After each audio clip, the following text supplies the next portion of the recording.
Wedding ആഭരണങ്ങൾ, light weight daily wear ആഭരണങ്ങൾ, diamond ആഭരണങ്ങൾ എന്നിവ ഏറ്റവും കുറഞ്ഞ പണിക്കൂലിയിൽ നിങ്ങൾക്ക് സ്വന്തമാക്കാം. Haya gold and diamonds, Wandoor and Elankur.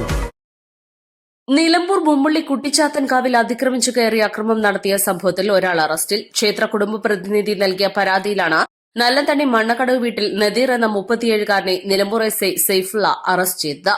ഞായറാഴ്ച ഉച്ചയ്ക്ക് 3 മണിയോടെ സ്വന്തം കാറിൽ 14 വയസ്സ് പ്രായം വരുന്ന കുട്ടിയുമായി എത്തിയ പ്രതി ക്ഷേത്രത്തിലെ ദേവി ശ്രീകോവിലിനകത്ത് കയറി വിഗ്രഹത്തിനടക്കം നാശനഷ്ടം വരുത്തുകയായിരുന്നു.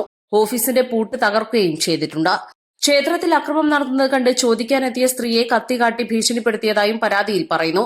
സംഭവം പറഞ്ഞ് സ്ഥലത്തെത്തിയ നിലമ്പൂർ ഡിവൈഎസ്പി സജു കെ എബ്രഹാമിന്റെ നേതൃത്വത്തിലുള്ള പോലീസ് സിസിടിവികളടക്കം പരിശോധിച്ച് നടത്തിയ അന്വേഷണത്തിൽ മണിക്കൂറുകൾക്കുള്ളിൽ പ്രതിയെ പിടികൂടി.